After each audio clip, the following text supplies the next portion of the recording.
gravar. Posso? Gravando. Ele vai gravar? Vai. Ótimo. Isso. Você quer falar algo, Joana? Não, tô meio passada com isso. Essa invasão, né? Fiquei um pouco... Mas toquemos a vida. Porque a manutenção dessa conversa, eu acho que já é uma resistência, né, nossa, para o que estamos vivendo em todos os âmbitos. E ter o Raul é mais resistência ainda, porque o Raul é um artista que sempre teve uma atuação efetivamente política no campo artístico, na vida, na estética e na sua ética. Então... Avoé Raul Córdula, Avoé Lula Cortes e as nossas invenções. Obrigada. Avoé. Gente, então, oficialmente, boa noite. Bem-vindos a todas, todos, todos. Vamos iniciar mais um encontro do nosso webinário. Eu sou Mariana Hatz, sou pesquisadora e gestora cultural e atuo como pesquisadora no projeto Atípicos, falando um pouco hoje do projeto. É um projeto financiado pelo Fucultura, o Fucultura de Pernambuco. Ele tem o objetivo de desenvolver uma catalogação da produção pictórica do artista Lula Cortes e implementar um site no qual será repositório de suas pinturas, juntamente com ensaios críticos sobre as mesmas. O webinário ele é uma proposta da equipe de pesquisa do Projeto Atípicos e é coordenado pela historiadora querida Joana Dark. E o evento ele busca estimular reflexões sobre a trajetória do multiartista no campo das artes visuais e sobre os contextos da criação artística do Recife entre as décadas de 60 e 90.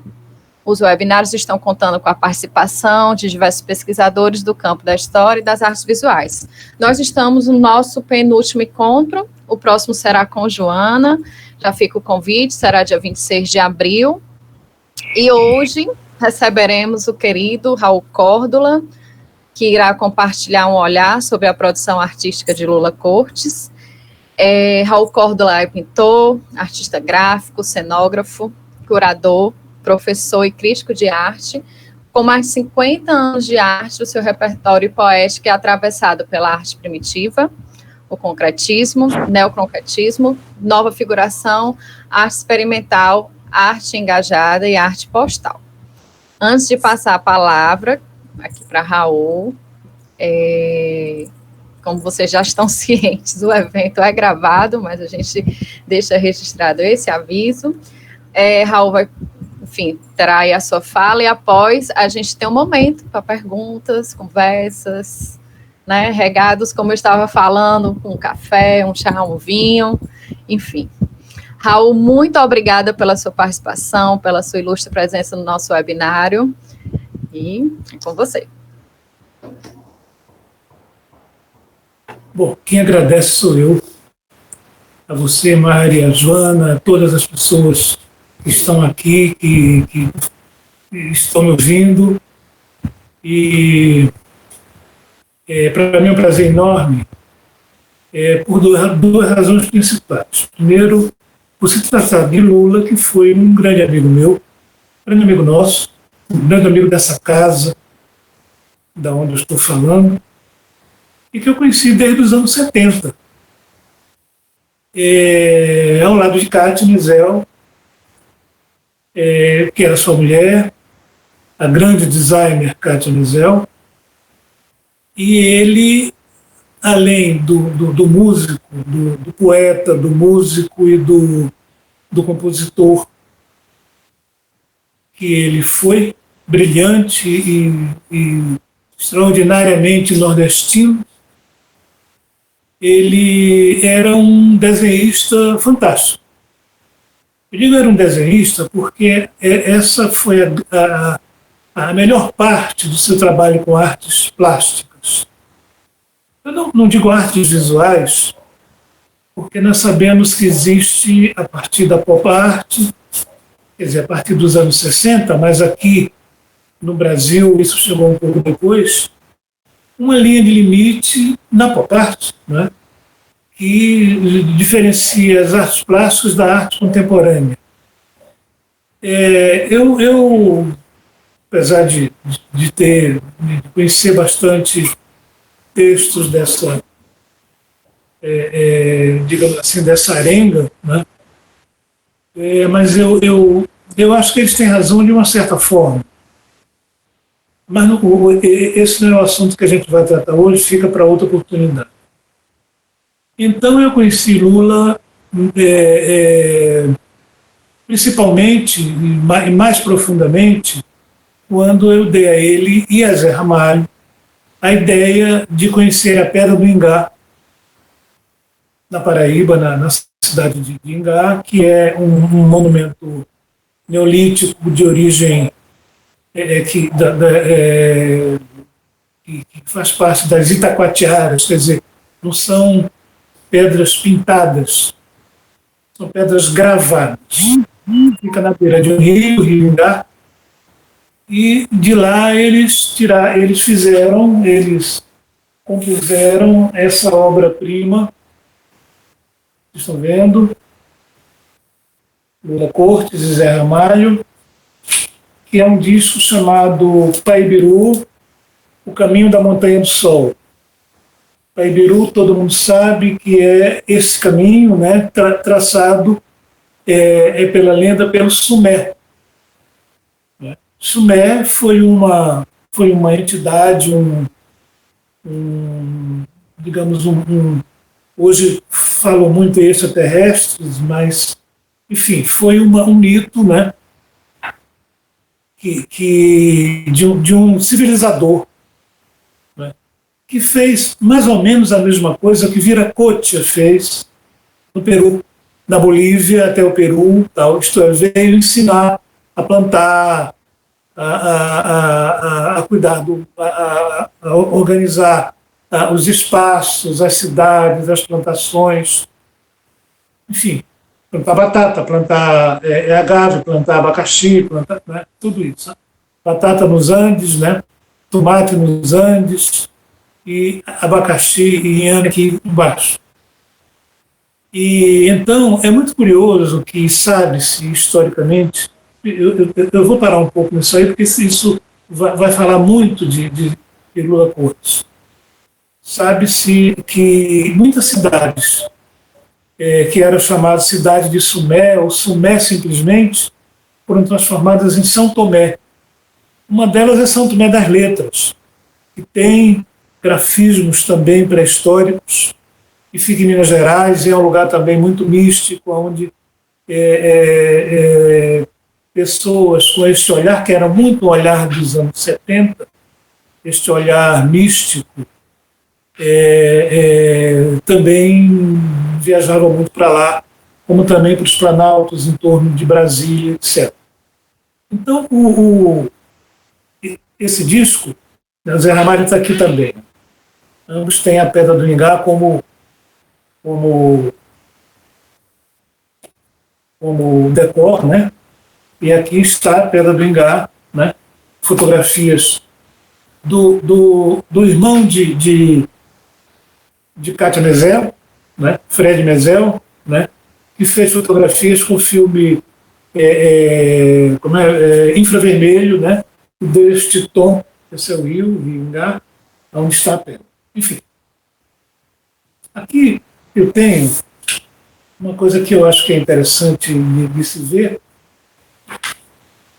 que tem um repertório enorme e tal, que é este desenho, não sei se dá para todos verem aqui, desses... Estão vendo bem, Mário? Levanta só mais um pouquinho, Raul. Isso. Sim. Desses calangos, né? É um desenho de Lula. Enfim.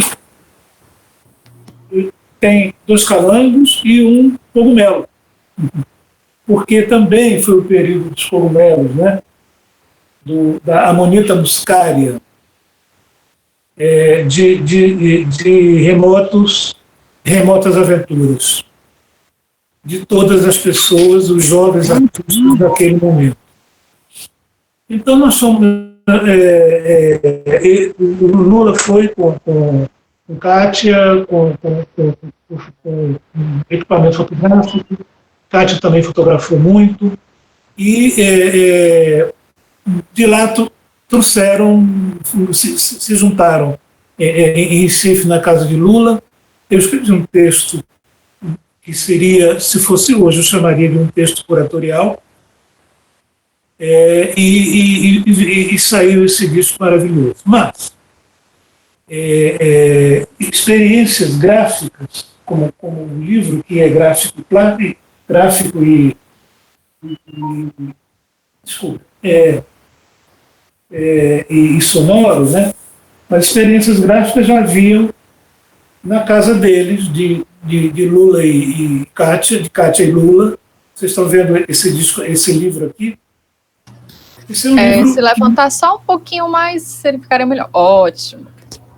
Este é um livro que, uma década depois, quem fazia coisas assim, por exemplo, no Núcleo de Arte Contemporânea da Universidade da Paraíba, que eu coordenava, a primeira exposição que nós fizemos lá foi uma exposição de livro de artista. Não livro que fala do artista, não livro de arte com obra de qualquer artista, mas o livro é feito por um artista cujo suporte não é a tela, nem é o papel, mas simplesmente o livro. Então, esse livro, concebido pelos dois, por Kátia e Lula, vejam, com textos de Lula, poemas de Lula e desenho de Lula. Então, vejam só, tem a primeira parte, esta é a segunda parte. Olha os desenhos de Lula da época, os tais desenhos que eu me refiro. Dá para se ver?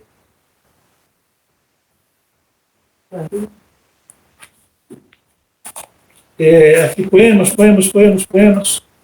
Então, aqui tinha o perfil, o círculo. Aqui nós temos o...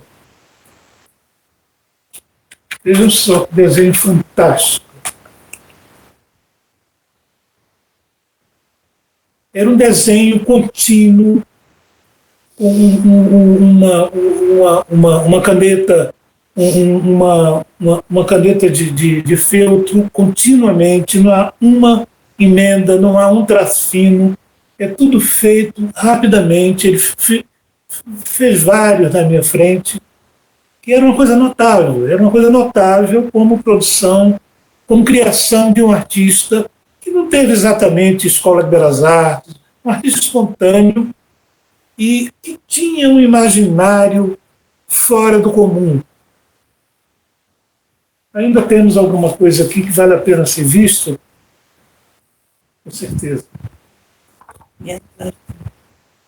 Vejam aqui.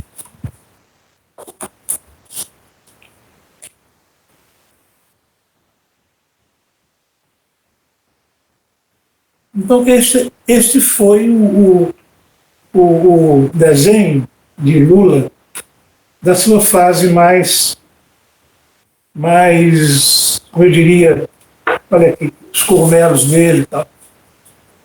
Os cogumelos foram tema de uma embalagem, uma coisa muito interessante. Kátia foi convidada para fazer uma embalagem de fraldas para criança. E esse foi um dos desenhos que Lula fez no tema que decorava as fraldas para criança, cogumelos, né? Amanitas muscárias. Então, veja que essa era a maneira, dentro de todo aquele sistema repressivo que nós passamos, que vivemos e não queremos mais viver. Termina com esses dois cogumelos aqui, com esse grupo de cogumelos aqui. Então, para mim, esse é um dos trabalhos mais preciosos do meu pequeno, mas valoroso arquivo, valorosa acervo.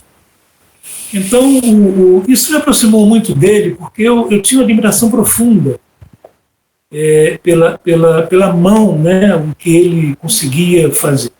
Mas ele precisou, eventualmente, ele precisou fazer pinturas e vender pinturas, obviamente, é uma questão de mercado. E nas pinturas ele não teve a mesma, como eu diria, a mesma genialidade.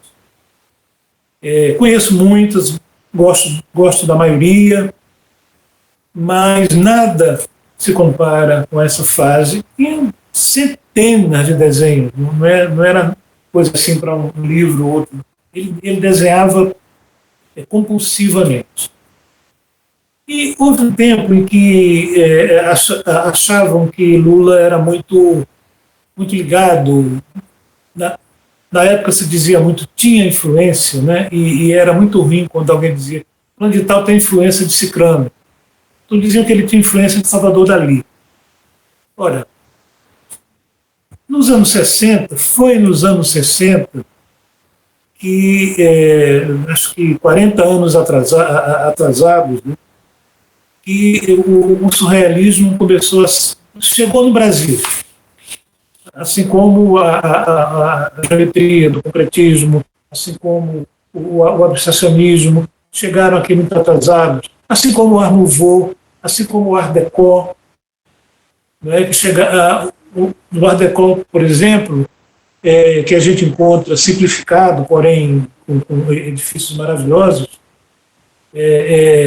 chegou aqui por causa da Revolução de 30, porque ele chegava com a modernidade. Então, quando a gente vê hoje, esses fenômenos são muito interessantes. A gente vê hoje as fachadas das casas do interior, aquela geometria muito simples, né, a platimbanda com triângulos, quadrados e círculos. Isso era o pedreiro que vinha trabalhar no Recife, ou em João Pessoa, ou em Natal, e quando voltava para as suas cidades, ou reformava a fachada da casa no estilo da cidade, ou quando ia construir uma casa, já tinha aquelas fachadinhas, e se você tiver um olhar condescendente, você verá que tem a influência do Art Deco. Então, Lula tinha, sim, influência de Dalí. Porém, tem uma história muito interessante. Ele foi viajar com Kátia, com mochila nas costas, e ele foi para a Europa. Foi para a Europa e foi um pouco para a África. E ele quis conhecer Dalí. Foi na Cadaqués, e ele tinha um cantil, né? Porque lá devia ser, provavelmente era verão, era insuportável. O verão na Europa é terrível. Então chegaram na casa de Dalí, que tinha, segundo ele narrou, tinha uma muralha enorme e uma porteira e tal. Ele tocou a porteira, veio uma senhora vestida de enfermeira da Segunda Guerra Mundial, com uma coisinha aqui, etc. Ele disse, queria falar com o senhor Dalí. A enfermeira disse, o senhor Dalí não está. Ele então tirou a cantina, despejou toda a água no chão e disse, se o senhor Dalí não vier, nós vamos morrer de sede aqui. Aí a enfermeira pegou a água, levou para lá. Daqui a pouco ela voltou com o cantil cheio de vinho e disse, o senhor Dalí vos espera. Então, quem não tiver influência, depois de uma situação dessa, de um fato desse, não tiver influência de Dalí, pelo menos na vida, é uma coisa excessiva. Então, está aí esse grande artista. Porém, vejam só, alguém me colocou antes, né, assim, quando me convidaram, por que Lula não se inseriu no meio das artes plásticas? Então, claro, tem vários motivos, mas eu acho que ele se inseriu sim. Né? É muito diferente, digamos, ele vivia como artista plástico e ele produzia uma série maravilhosa de desenhos e de pinturas, etc., né? sem necessariamente viver como artista plástico, nem entrar. Eu conheço muitos artistas que são grandes artistas e fazem outras coisas, especialmente músicos. Por exemplo, Miles Davis. Miles Davis foi um artista plástico maravilhoso. Olha esse disco dele, esses desenhos são de Miles Davis. E ele fez exposições, tal, ele sempre foi considerado um grande artista plástico. Mas Miles Davis é o grande músico, Miles Davis, o grande trompetista, o grande músico do jazz, um dos maiores do mundo. E assim, eu fiz até uma lista. Caetano Veloso. Quem sabe que Caetano Veloso foi um grande desenhista, estudou na Escola de Belas Artes, na época que de Salvador, na época que Ipiranga também estudava lá. Eram amigos. Wilson Freire, conhece o poeta Wilson Freire? Sim. A poeta, cineasta e um grande médico homeopata, nosso médico dessa casa. Né? Ele é um artista plástico maravilhoso. Ele tem feito, diariamente ele manda para mim um desenho feito em coisas assim como tickets sei lá, de compras, coisas assim.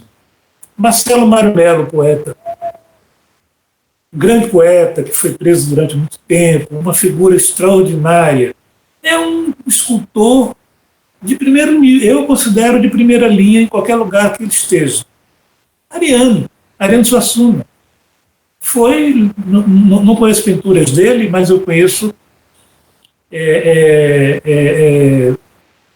além dos desenhos, que são maravilhosos, né? Quer dizer, ele inventou a arte armorial, né? Porque não estranha a palavra inventar, não. O artista é um inventor. Então, ele inventou a arte armorial, mas a partir das artes visuais, porque o que significa o nome armorial?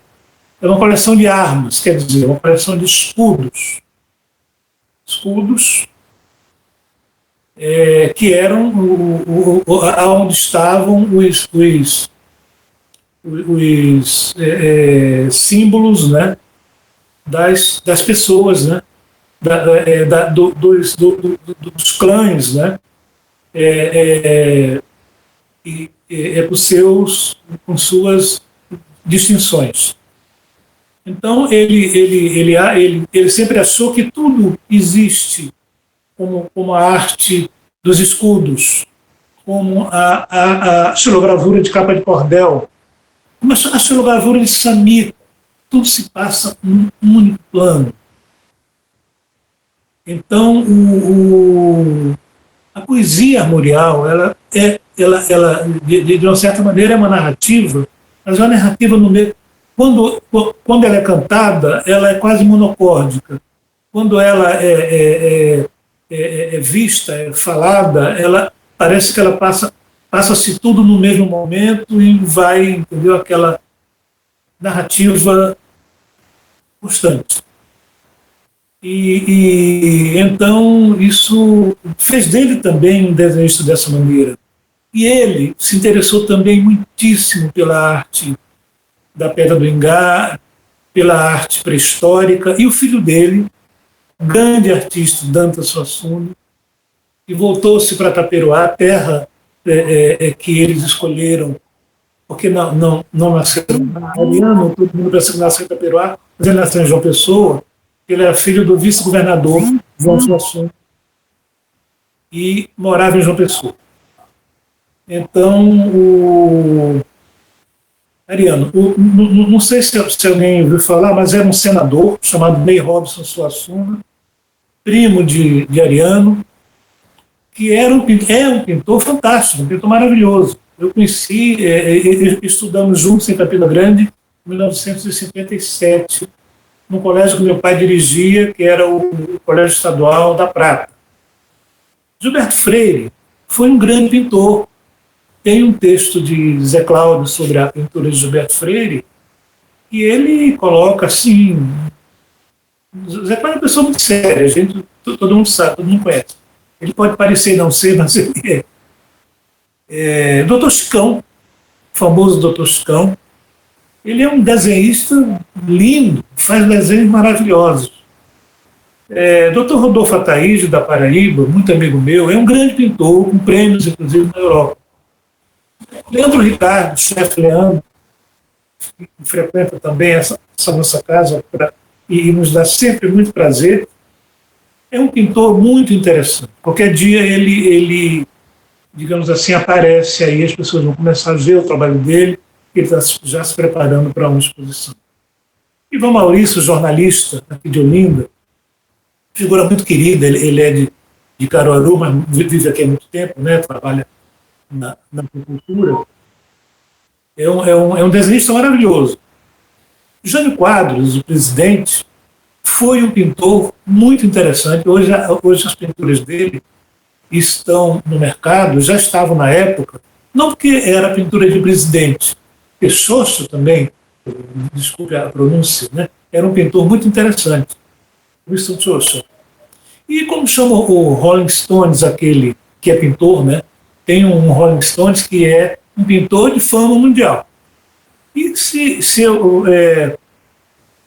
eu fiz uma exposição em Berlim, numa galeria muito prestigiada, chamada, era a galeria de um café, Café Einstein. Esse café era cheio de personalidades mundiais. Então, por exemplo, eu soube que Gorbachev fazia desenhos, ia lá para o café, e enquanto ele conversava ou falava no telefone, lá, enfim, quando ele desenhava nos guardanapos, mas não era simplesmente o hábito, digamos assim, inconsciente de desenhar, não. Ele desenhava coisas muito lindas, muito bonitas. E o Gerald Urli, o dono da galeria, que também é um artista muito importante, inclusive fizemos esse intercâmbio, eu expus na galeria dele e ele veio expor aqui no Recife, expôs na Fundação Joaquim Nabuco. Ele fez uma exposição dele. O David Bowie, também, o cantor, também expôs na mesma galeria que era essa do Café Einstein. Então, vejam, todas as pessoas que eu falei aqui não viveram no meio das artes visuais, porque certamente eram grandes políticos, eram grandes músicos, eram grandes... Entendeu? E podiam até ser grandes artistas também, como foi Lula, como foi vários desses que eu citei aqui, mas eles tinham sempre uma direção, uma arte preferencial, uma coisa que definia sua personalidade. Embora eu acho o seguinte, e tem mais, né?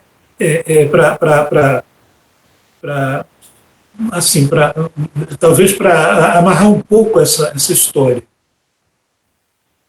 Pintar é muito bom. Nós, artistas, aqui do Recife, né, não esquecemos um grande artista que viveu aqui, Bernardo Dimenstein. Ele era um arquiteto, um ótimo arquiteto, né, judeu, e isso que ele disse tem a ver com o judaísmo. Ele me disse, Raul, você sabe que eu sou judeu. Eu disse, claro, Beto. Disse, pois bem, se eu tivesse de pagar para pintar, eu pagava. É uma piada, porque é claro que ele sabe perfeitamente que a história não é essa. Nunca vi ninguém tão generoso como o Bernardo.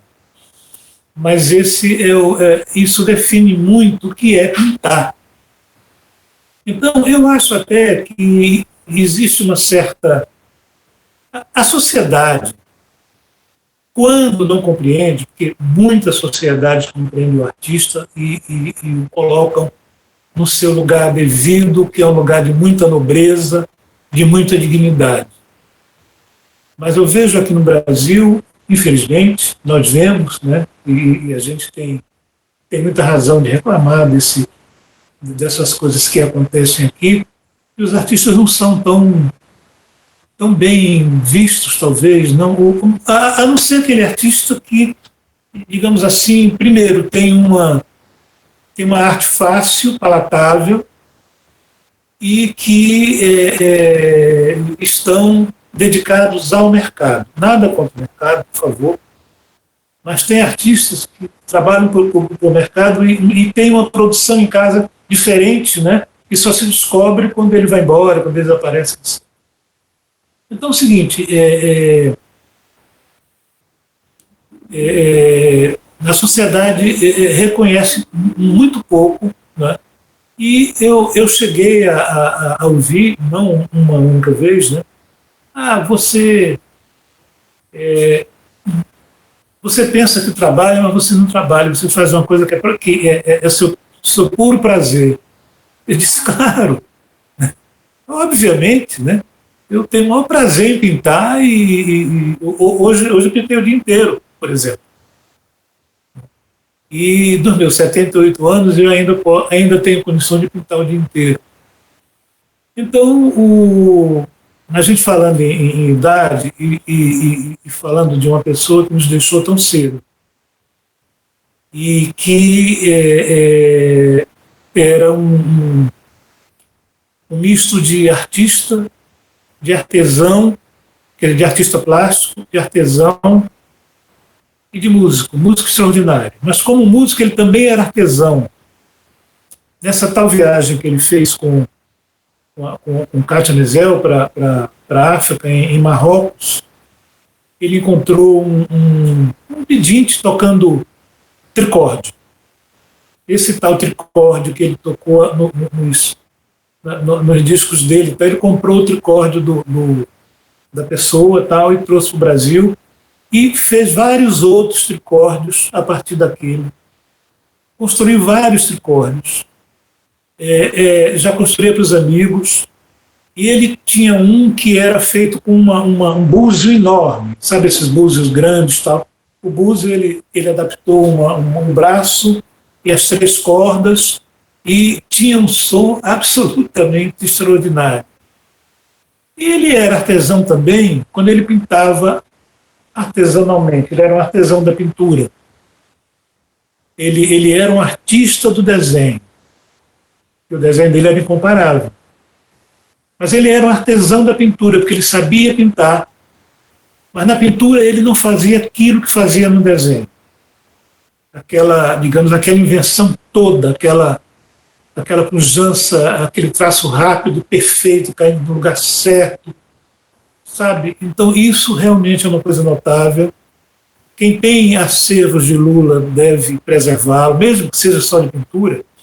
São acervos de um artista da maior qualidade, que merece todo respeito, não só dos amigos, claro, todo respeito e tem saudade dele, mas merece todo respeito por uma grande obra musical, pictórica, gráfica e artesanal. Era isso que eu queria dizer sobre meu querido amigo e estou à disposição para qualquer pergunta ou não. E só posso agradecer a oportunidade de dizer essas palavras. Se estiverem gravadas, eu gostaria de ter. Maravilha, Raul. A gente que agradece pela sua participação, sua fala. É sempre muito bom te escutar e ver sua história, né, atravessada pela história da arte aqui no Nordeste, brasileira, desse mundo, e que tem tantos atravessamentos com Lula. Obrigada por apresentar aí seu acervo de Lula Corte, os livros, os discos. E, bem, você estava falando de alguns artistas que têm uma carreira, né, como músico, enfim, ou então outra área, na área política, que foi mencionada aqui no bate-papo. Tanto o Belchior, né, que o Yuri Cardoso ressaltou aqui, que Belchior dizia também que pintava, que subiu agora. Conheci obras dele, conheci pessoalmente Belchior e obras dele. Dizia que desenhava todos os dias, né, inclusive teve uma exposição individual no Museu de Arte da UFC, que é o MAUC. Aí eu também mencionei Belchior, E Fagner, que também tem uma produção pictórica, para falar mais outro artista cearense. Claro. Gente, só um minutinho. Senão ia descarregar a bateria, eu ia cair junto aqui. Enfim, aí, por enquanto você estava falando, a Joana colocou aqui algumas perguntas que eu acho que representa bem a equipe de pesquisa, que como você vê do ponto de vista crítico o desenho e a produção gráfica do Lula Cortes? Veja bem, bom, sobre o desenho não posso dizer mais nada, a não ser que eu repita o que eu disse, porque eu acho... Agora, a produção gráfica, é muito importante lembrar de Kátia. A produção gráfica, digamos assim, do design gráfico, claro. É muito bom lembrar de Kátia, que é uma designer extraordinária. E trabalharam juntos em muitos projetos, belíssimos projetos. O que faltava, certamente, não sei se de disciplina, o que faltava de conhecimento técnico em Lula, ele adquiriu através de Kátia, que sobrava em Kátia. Bom, é isso. Um artista gráfico também muito, muito importante.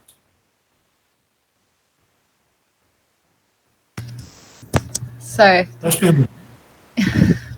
Felipe Aretax também participou do nosso webinário com sua pesquisa do mestrado. Felipe queria fazer uma pergunta, um pensamento, não é isso? Pois não.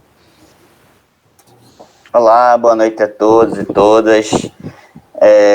Deixa eu primeiro externalizar aqui minha satisfação de poder rever o Raul Córdula. Eu tive a oportunidade, há uns 6 anos, junto com a Joana, de fazer uma entrevista aí na casa dele, presencialmente. Fomos muito bem recebidos, não sei se a Joana lembra.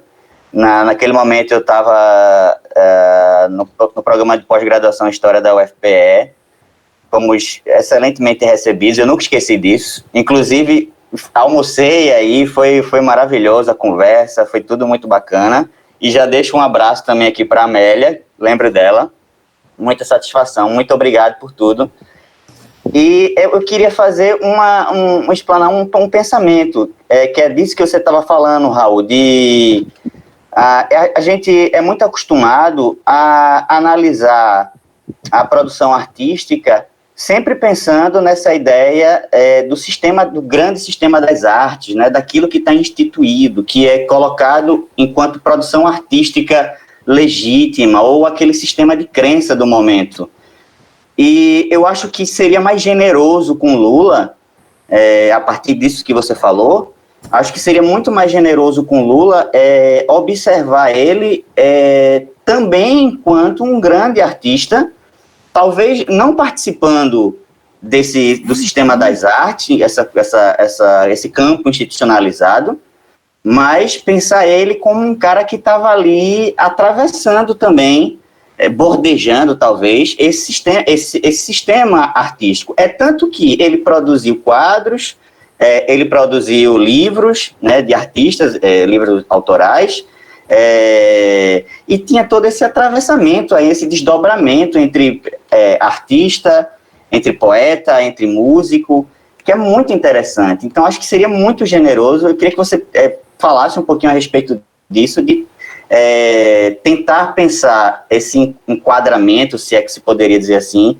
do Lula Cortes enquanto artista plástico ou visual, dentro desse, não por esse sistema institucionalizado, mas tentar desdobrar ele para além dessas instituições. Veja só, você falando, eu me lembro logo das instituições, porque seria muito interessante, nessa altura dos acontecimentos, se fazer uma curadoria dessa obra, da obra dele, tudo, começo ao fim, as grandes fases, porque ele tem outras boas fases, não só a primeira eu acho fundamental, mas ele tem outras fases. E tem colecionadores, eu sei disso, pessoas que têm obras.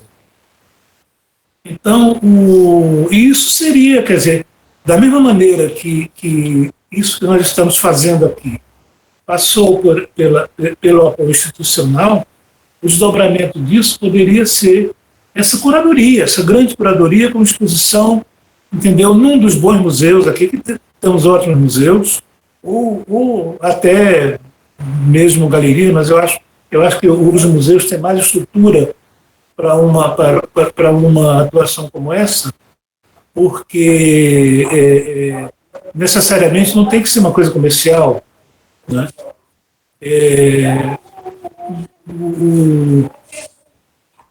Quando a gente se lembra de questões comerciais, a gente se lembra sempre do mercado. Eu acho que eu estou fugindo um pouco, mas para chegar ao mesmo assunto, né?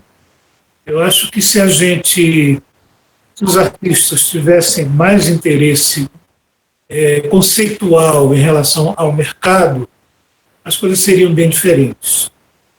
Seriam diferentes para melhor. Mas é isso, eu acho que seu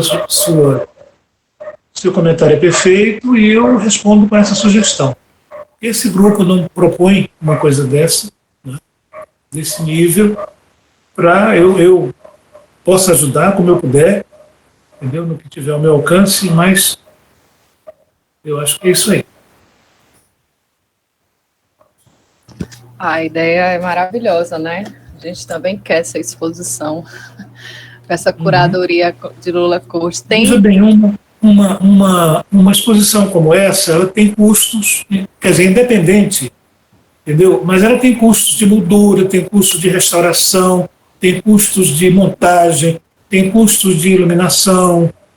Isso tudo, hoje a gente sabe, Mari sabe perfeitamente, vocês sabem, Jonas sabe perfeitamente o que significa isso. Então só pode ser patrocinado por uma coisa tipo cultura, ou, entendeu? Uma coisa que faz, coisa semelhante.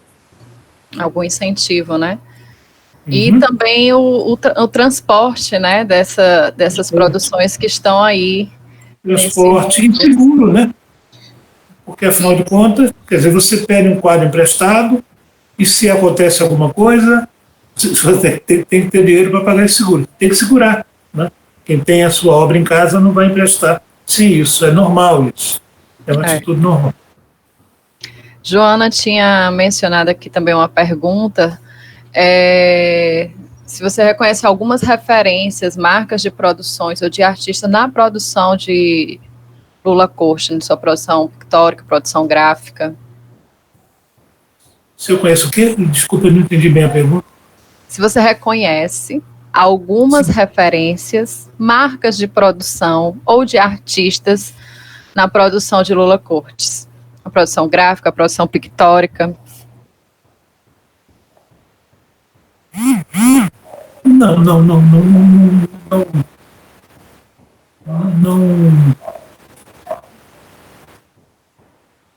Raul! Nunca pensei nisso, não. Diga lá.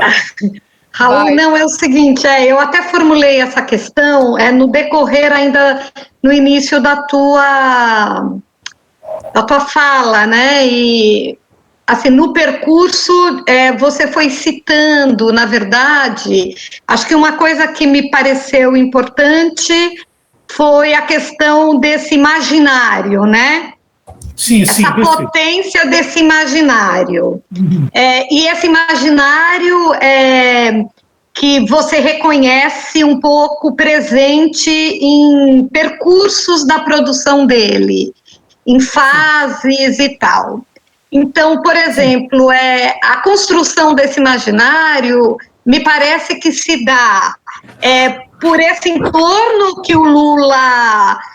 por esse habitat que o Lula frequentava, né, como um certo migrante na cidade, por onde ele passava, essa ideia um pouco de um imaginário que se constitui no artista a partir de elementos de uma experiência, de uma vivência, e também por meio de referências de outros artistas ou outras artistas mulheres, ou de textos, de um conjunto, de uma materialidade, de um patrimônio cultural que o cerca também.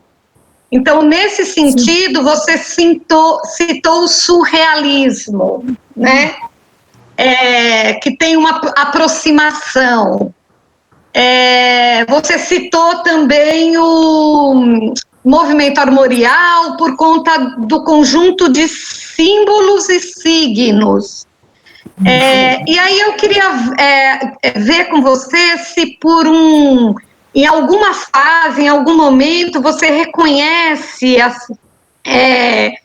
uma conexão, mesmo que involuntária, com outro artista. Sim. Né? Porque às vezes acontece isso, né? A gente vai reconhecendo como crítico uma conexão do trabalho de um artista com o outro, mas os caras nem se conhecem. Um está no Japão, o outro está em São Paulo, então um pouco essa linha. É isso. Primeiro, Dalí, né? Dalí é tão importante. Isso aqui, eu vou mostrar a capa do disco do Larry Corral. Olha aqui. Isso vem de Dalí. Porque o seu estilo, né? Esse é um estilo do surrealismo. É preciso colocar que no surrealismo tivemos vários estilos. Dalí certamente não é o principal homem do surrealismo. Tem outros artistas, né, Yves Tanguy, enfim, que são mais importantes porque exatamente quebraram a linha, digamos assim, das coisas, né, e colocaram essa coisa além, supra, um ponto acima da realidade. Esse ponto acima da realidade está, por exemplo, na Moneta Muscaria. Ele tem um disco chamado Sátiva, Cannabis Sativa. Sátiva é um nome pretensamente indiano, né? Então, quer dizer, a censura não deu em cima, porque não, é Sátiva. Na verdade, é Cannabis Sativa.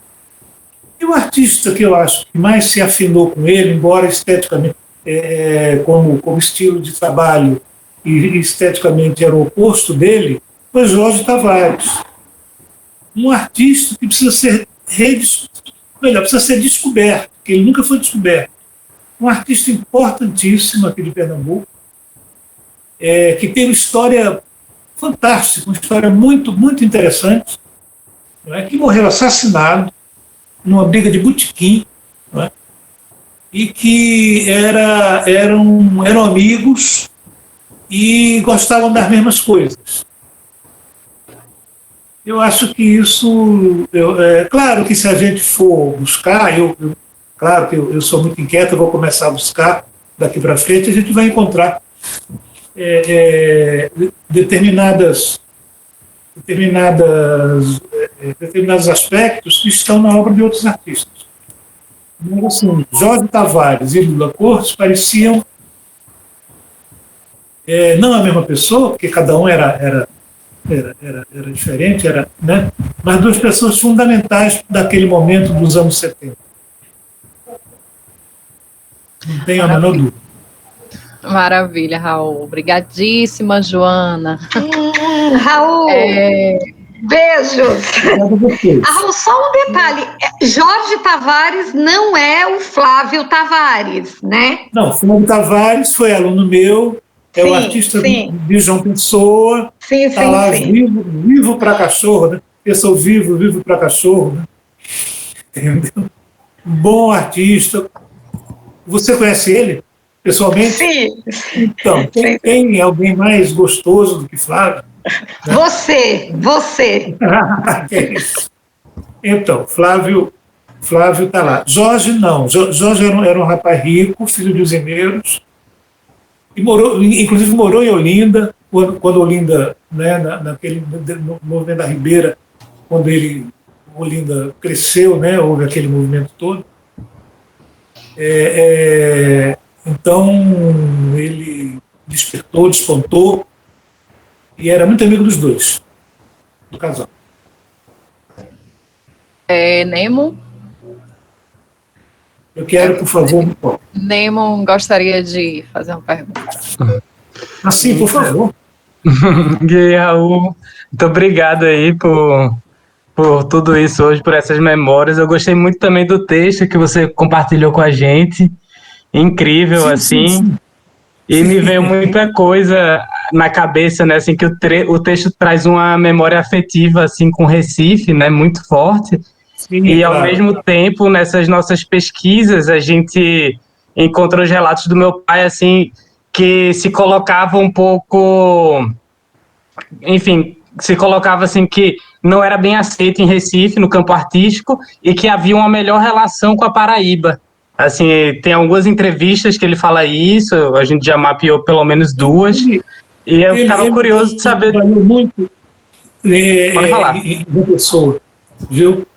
Ele passava tempos lá, ele parece que ele alugou um sítio, não conheço muito bem a história, não. Na entrada de João Pessoa, para quem vai daqui para lá, ele ia para lá muitas vezes. E tem uma música dele, a Lua Nova, lá da Paraíba, não sei se você conhece essa música. Sim. É muito legal, era uma homenagem à Paraíba. Eu gostaria, se não fosse tomar muito tempo de vocês, de ler um texto aqui, é rápido, mas é o texto que inspirou esse trabalho. Claro. Pode ser? Com certeza.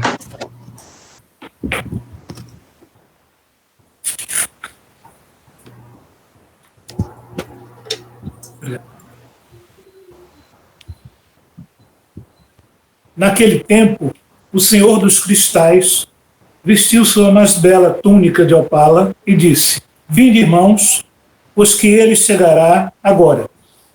Virá do alto em sua águia, despido de ódios e de medos. Virá com seus raios e sua arte e sua barba vermelha. Daí a primeira música desse disco aqui fala, a letra é minha, né? Fala de com sua barba vermelha desenha a pedra de Ingá. Sua barba vermelha. Nos ensinará o trato das pedras e dos metais, o manejo dos sonhos e o mistério das sementes. E eis que, estando todos ao redor da pedra, ele apontou no horizonte como uma estrela azul. Chegou suave e pousou e fez silêncio. A irmã Cobra e o irmão Calango tremeram e pensaram que nosso Pai Sol e nossa Mãe Lua sejam louvados, pois que ele, o irmão Homem, chegou. E o homem deixou sua águia, pisou no chão e disse: aqui é um novo reino. Começou uma nova eternidade. Tomou pela mão o irmão felino e saiu cortando o chão com seus instrumentos fantásticos e semeando uma nova vida. Primeiro é preciso conhecer a água, sua profundidade é cósmica. Depois o fogo, o calor que é vida e explosão. O ar, a força, a ação. A terra, tudo e nada. O agave sobre a pedra assim fez com que todas as coisas, depois, disse que se chamava Sumé. Comeu alguns grãos, bebeu alguma coisa muito amarga e delgada em busca... E deitou-se no colo da Senhora dos Granitos, partiu com a madrugada em busca do Paebiru. Nos seus passos e rastros de sementes rumo ao sul e ao Pacífico. Foi esse texto que inspirou esse livro, esse disco. Incrível, Raul. Maravilha. Inclusive, aproveito aqui para o spoiler, né? E antes, um pouco antes da pandemia, a gente está com um projeto de lançar esse texto do Encarte do Paebiru em formato de livro. Então, até a gente chegou a mandar uns e-mails para vocês, só que na época não conseguimos contato, aí depois entramos no projeto, ficou um pouco de stand-by, mas já adianto que estamos com esse projeto aí, que eu acho esse texto maravilhoso e essa sua introdução é fantástica, assim, chega dá vontade de ler. Eu estou torcendo. Pois bem, e só também dialogando contigo, o projeto Atípicos é um primeiro passo para a gente conseguir fazer esse esforço curatorial, né, de toda essa produção do meu pai, de conseguir transformar isso numa exposição. Então a gente foi atrás desses incentivos, porque de forma independente era difícil, né? Então, um pouco antes dele falecer, junto com ele, eu comecei a me mobilizar para fazer um instituto, que era um grande sonho dele, de conseguir percorrer toda a obra dele. Então, aqui a gente, na verdade, só está dando continuidade a um sonho dele mesmo, que ele pediu, assim, deixou falado e amarrado por várias pessoas, chegou para mim e disse, olha, ele disse para você fazer isso. Então, só estou dando continuidade a esse desejo e vai ser de grande contribuição. Se você precisar, viu? Exato. Você vai nos ajudar muito, a gente vai lhe aperrear. Conte comigo. Que bom, muito obrigado. Obrigado a você. Continuando as perguntas, Fernanda Alvim, disse que gostaria de fazer uma pergunta. Fernando está por aí. Olá, pessoal. Boa noite. Primeiramente, também gostaria de agradecer, né? A conversa está ótima e muito legal, assim, poder pensar arte a partir de toda essa relação de Lula e do Recife e de todo esse conhecimento que o Raul traz aqui para a gente hoje. E a pergunta vem, então, Raul, na direção seguinte. Você falou de artistas que atuam em diferentes áreas, em diferentes campos das artes, né? E você, como artista, como crítico de arte e amigo de Lula, como que você vê, por exemplo, essa questão da construção artística de Lula, que atuou, pelo menos na música, na literatura e na pintura? Existe uma construção envolvendo técnicas de uma arte dentro da outra? Por exemplo, Mário de Andrade, que é um escritor que eu estudei, ele também era músico. E no prefácio interessantíssimo, entre outros textos dele, ele fala, por exemplo, dos versos harmônicos. Então ele traz um princípio de harmonia musical para dentro da poesia, para construir a poesia. Você percebe algo nesse sentido na obra de Lula Cortes, quando ele envolve todas essas artes no seu processo criativo? Não tenho dúvida nenhuma. Você falou em harmonia, puxa vida, parece que ele desenhava músicos, especialmente aquela primeira vontade que ele teve de desenhar, que foi uma coisa tão forte, né? Havia uma harmonia, havia uma simetria, havia uma maneira de compor o espaço, o espaço gráfico, né? O gesto gráfico, porque, veja só, o desenho, ele é simplesmente o melhor desenho tipo Lula, ou desenho acadêmico, bem treinado. Lula nunca treinou desenho, tenho certeza.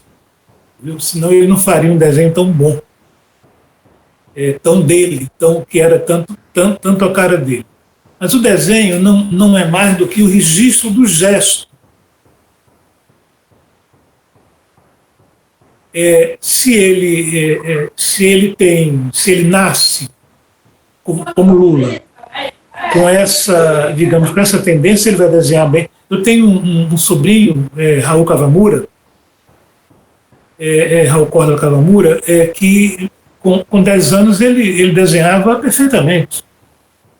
Se formou em design, o desenho não tem interesse para ele. O design, sim. Então, ele hoje é um grande design gráfico e tal, mas ele já tinha essa tendência, né, desde criança. Então, se você treina, se você gosta de desenho, treina, educa, é como você gosta de dança. Desculpa, chegou alguém aqui.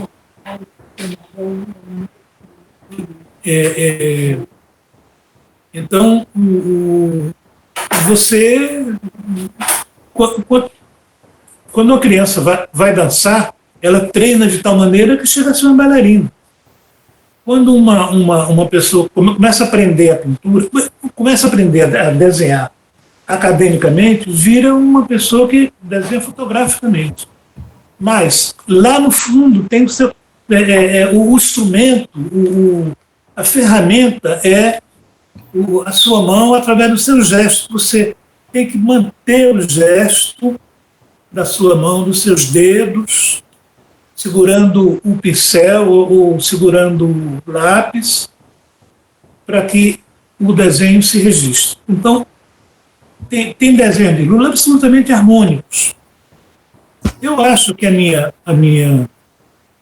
pintura tem muito a ver com música.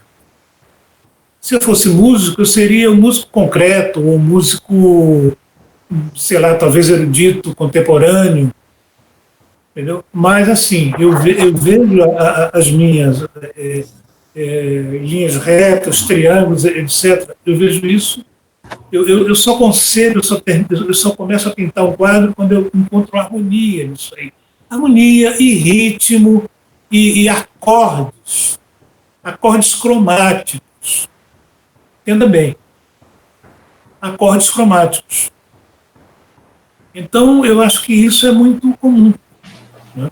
Isso é muito comum. Agora, veja só. Você me chamou de crítico de arte.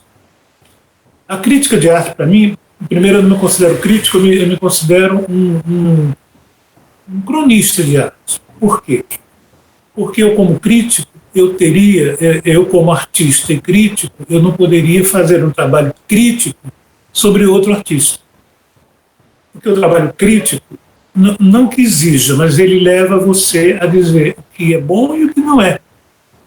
Ele leva você a comparar digamos, os aspectos. E se você compara, uma coisa está acima da outra. Então, eu acho o seguinte, que isso que chama de crítica de arte é o meu texto, vamos reduzir assim, o meu texto, ele está para mim como desenho de Lula, como desenho está para Lula. Compreende? O que Lula tem, na verdade, o fundamental de Lula é a música. Mas ele faz um desenho extraordinário. Meu texto não é extraordinário, mas eu faço um texto. Entendeu? Eu acho que isso... Eu conheço muitos artistas que essa relação muito interessante, né, o que você colocou, que essa relação acontece de várias coisas. Né? Tem artista que é fazendeiro. Entendeu? E é claro que a fazenda... Eu tive um primo, Francisco de Assis Córdoba, que era artista na IFE, morava em Goiás, assinava Fé Córdoba, e ele vivia no sítio e era a pintura dele. Eu tive outro artista amigo, muito amigo, chamado Zé Lucena, de Cabedelo, na Paraíba, viu que ele pintava o porto. Quer dizer, ele podia pintar qualquer coisa, mas ele pintava o porto, porque ele tinha interesse no porto. Ele vivia ali, pintava o porto, pintava a feira na frente do porto, pintava o cara que pescava a lagosta, e o barco saía do porto. Entendeu?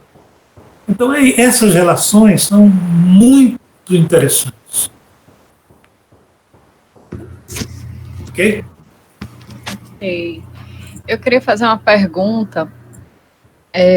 A gente estava falando aí da possibilidade, né, de pensar uma curadoria sobre essa produção pictórica de Lula, né? E eu queria voltar para as outras exposições anteriores. A gente vem fazendo um trabalho de pensar essa cronologia, né? E as informações são diversas dessas exposições. E acho que a primeira exposição de Lula foi em 1969, e consta até então a última, ele em vida, em 2007, na Galeria Arte Plural. Aí tem algumas perguntas, né? Se você tem algumas memórias em torno dessas exposições, quais são? E pensando também na história das exposições, nas artes visuais, as configurações também mudam, né? Dos anos 70 para cá. Antes, o que a gente percebe na produção, que antes eram mais formatos de temas, pelo menos pautando agora em torno de Lula Cortes, a gente vê o tema sobre paisagens vistas do Cabanga, paisagens de Jaboatão, e já mais recentemente a gente já percebe um formato mais curatorial em torno da produção pictórica. Então são duas perguntas, como você vê a mudança dessas exposições dos anos 70 para cá, e se você tem, enfim, para compartilhar conosco alguma memória dessas exposições de Lula Cortes. Eu vi muito poucas exposições dele. A da Arte Plural, eu ajudei, ele veio a mim, eu era curador na época da galeria, como sou até hoje, da Arte Plural. E foi uma das melhores que eu já vi na minha vida. Foi um desenho requintadíssimo, diferente dos primeiros desenhos, mas foi uma exposição de uma beleza enorme.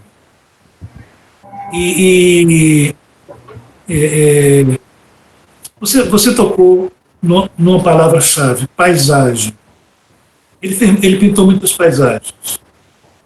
Eu costumo dizer que Recife é um lugar de pintura de paisagem, de escultura, de desenho, e de artistas reunidos, né? Porque aqui tem os antes do que chama hoje de coletivo, né? A gente teve o ateliê coletivo de Abelardo da Hora, a Oficina Goianazes de Gravura, o grupo dos 30, como é? Os independentes, entendeu? Então, são coisas daqui. A pintura de paisagem em Pernambuco é uma paixão minha. A pintura de paisagem recente, a que é feita hoje.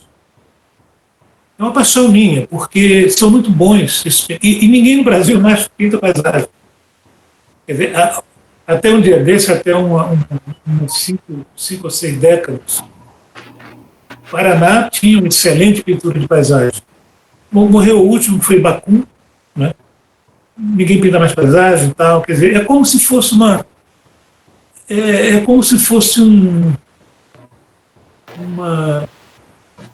questão no mercado chamada obsoletismo programado, que condiciona a moda, né?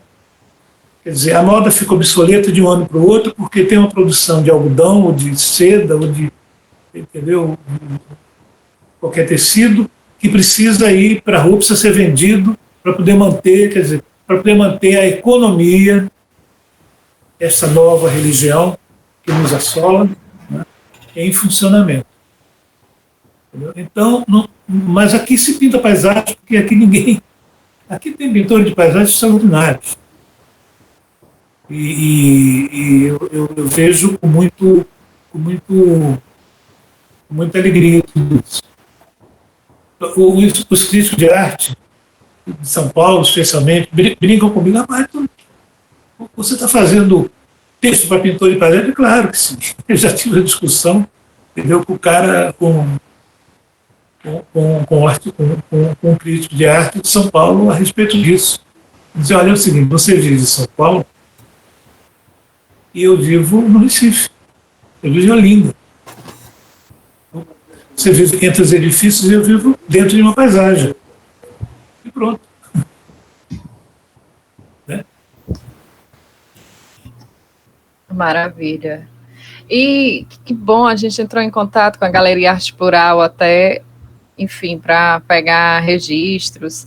E, enfim, não só sobre essa exposição na Galeria Arte Plural, a gente vem falando muito das obras, o registro das obras, né, dessa produção pictórica, mas também quem tiver registro, seja eles quais forem, sobre essas exposições também são são bem valiosas, né, assim, para pesquisa, assim, a gente também vai encontrando outros campos.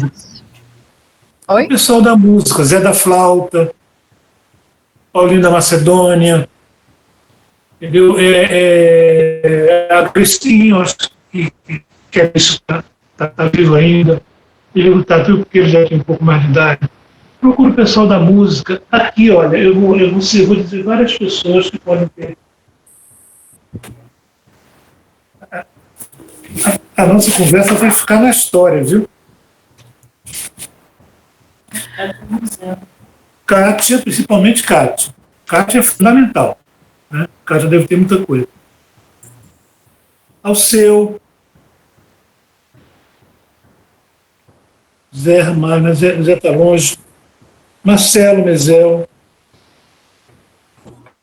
Geraldinho Azevedo, mas ele está longe também, Fred Mezel, Jarbas Mariz, ele está em São Paulo, também está difícil. Mas, só completando, falando dos registros, né, das exposições... Tem muita gente que deve ter obras dele e deve ter visto exposições dele, que eram todos os amigos que participaram desse curso. Claro. Eu estava acompanhando também aqui no texto outros, né, esses músicos que participaram das gravações com ele. É muito importante você colocar isso, porque esses registros dessas exposições, dessas produções, a gente vai entendendo quais foram os profissionais que participaram das mostras, enfim, seja qual foi a configuração, e também vai, muitas dessas exposições, ele vendeu toda essa produção que estava, enfim, na exposição, e aí a gente vai criando caminhos também com curadores, com críticos, com marchands, enfim, marchands. E aí também quem tiver esses registros também é de grande valia para contribuir com esses percursos em torno da produção artística de Lula Cortes. Jarbas está aqui, presente conosco. Cadê Jarbas? Gente, a gente está falando dele, Jarbas Mariz? É isso? É ele mesmo, tá aqui. Arrasou, gente. Quer dar um oi, Jarbas? Quer falar? Estávamos falando de você, da sua participação na trajetória de Lula Cortes. Oi. Tava correndo. Boa noite. Raul, que prazer ele ver, Raul. Que bom lhe ver, rapaz. Você tá com a barba branca. Rapaz. Você tá há quanto tempo não me vejo? Eu sei de você, aqui e acolá. Coisa boa lhe ver, rapaz. Tá bem, fiquei muito feliz. Tá podendo, queria. Você faz parte da nossa história, né? Você é um cara. Foi o primeiro. Fez o primeiro cartaz de Zé Ramalho, o primeiro show de Zé Ramalho da Atlântica. Lá em João Pessoa, você que fez o cartaz. Exatamente. O continente desapareceu. Eu era um dos filhos de Jacó naquela época, né? Que era a banda do Zé. Que bom de ver, João.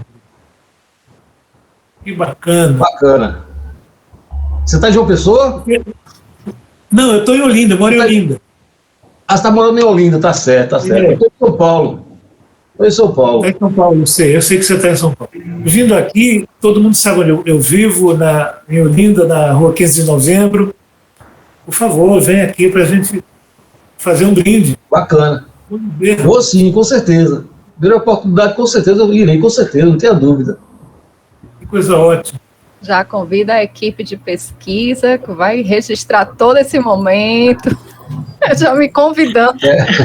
Vamos fazer uma festa. Vamos fazer uma festa. Vamos sim, com certeza. Que delícia te ver de novo. Pois não é, Joana. Um beijo. Massa te ver. Viva, esses encontros são geniais, né? Porque vem um monte de história e um monte de invenções criativas, né?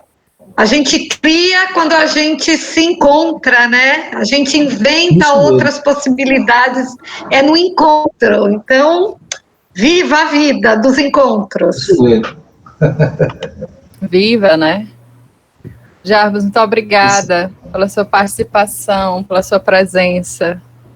Imagina, obrigado a vocês, obrigado a Nemo, prazer ver o Raul Córdova de novo, faz tempo que a gente se vê. O Raul é uma grande referência, uma grande referência.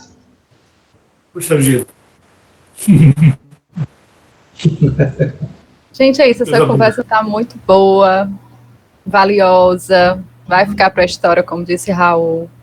Alguém tem mais alguma questão, alguma pergunta, algum pensamento, alguma reflexão? O momento é agora.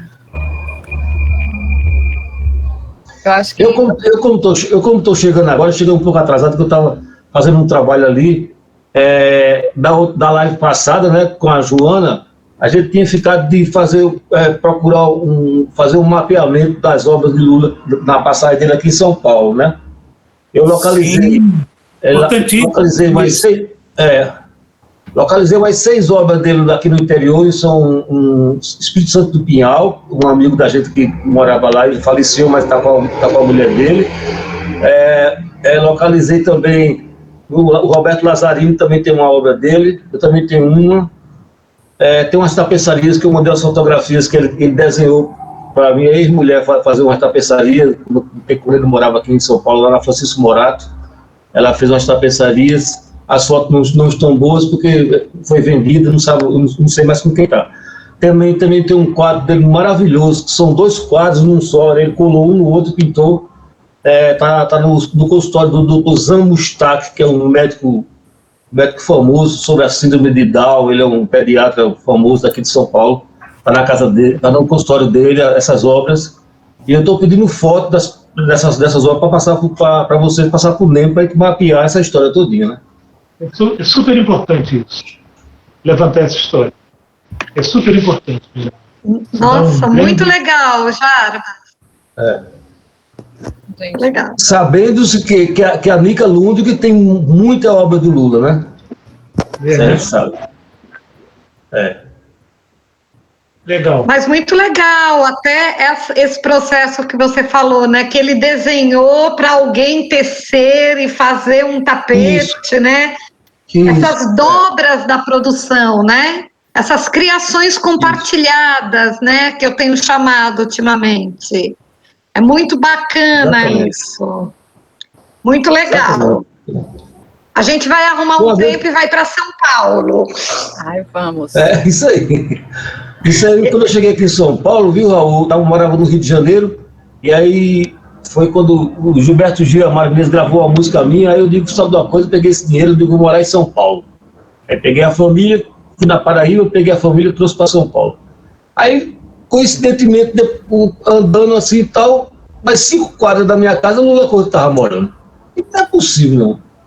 Aí, cara, a gente ficou assim, a gente era super amigo, a gente ficou amigo e irmão, né? Eu vivia na casa dele direto, ia para ele tinha um ateliê lá no fundo da casa dele, e eu ia para lá com a minha viola, ficava tocando, ele ficava pintando, e a gente compôs músicas, muitas músicas. Fez aquele disco instrumental, o Bom Shankar Bolenato, fora outras canções que ele escrevia. Lula escrevia pra caramba, né? Eu tenho umas canções com ele que são maravilhosas, modéstia à parte, mas são maravilhosas dele. Claro que são. E a gente se encontrou, a gente ficou amigo demais, super amigo. Me diga uma coisa. Quando eu vi esse moleque nascer, ele era pequenininho, desse tamanhozinho, não lembro, nem me alga. Ia pra lá, brincar com eles lá e tudo, na casa dele lá. Hoje tá aí, um homenzão. Me diga uma coisa, você... Eu tenho família em São Paulo, você os conhece, não? Não. Quem é, Raul? Américo Córdova, Lara Córdova, que é uma atriz. Ah, você tá aí. Raul Córdova Tessuro, que dirige um teatro... São sobrinhos meus, são filhos de minha irmã Leda, que está morando em São Paulo. É mesmo, Raul? Puxa vida, depois você passa os contatos para mim, para eu entrar. Raul Teixeira é um sonoplasta importante, eu acho. Ele trabalhou com Antunes, o diretor de teatro. Inclusive, ele fez um documentário sobre Antunes muito interessante. Seria um contato legal para eles, com você, para você com eles, se você tiver interesse. Eu te mando contato. Com certeza. Viu? Com certeza. Vai ser bacana mesmo. O Nemo tem o meu contato, ele passa para você passar o endereço tudinho, né? Com certeza, Raul. Com certeza. Então tá. Com certeza. Muito que bom. Ai, que maravilha. Valeu mesmo. Encontro. Tá todo mundo me escutando? Deu uma travada aqui para mim. Estamos sim. Tá legal mesmo. Ah, ótimo. Deu uma travada, eu fiquei em dúvida. Gente, que potência esse nosso encontro, que bom. Estou muito feliz da realização dele, depois de todo o susto do início. Teve uma frase aqui de Joane Nunes, acho que eu vou começar o encerramento, na verdade, nesse nosso webinário com a frase que ela colocou, que é: seremos água entre as pedras, seguimos juntos e seguimos firmes e fortes, carnavalizantes, poéticos, né? E foi muito bom, queria agradecer a participação de todas, de todos. Raul, muito obrigada pelo seu tempo aqui conosco. A Melinha, que está aí na produção, linda e maravilhosa também, contando aqui. Olha ela aqui. Venha dar um beijo, vai aparecer. Tchau, gente. Prazer enorme. Beijo maravilhosa. Vocês também. E agradecer também a paciência, né, depois desses acontecimentos de todos, que bom que estamos aqui. Agradecer a Edu, que está lindamente gravando esse encontro, que está todos os encontros conosco, né, e hoje está fazendo a gravação, salvando aqui todo mundo. E é isso, gente, um beijo, boa noite, se boa noite, cuidem. geral. Fiquemos bem, usem máscara, álcool gel, e é isso. Um beijo, boa noite. Raul, adorei lhe ver, viu, Raul? Eu também, companheiro. Adorei lhe ver. Mesmo.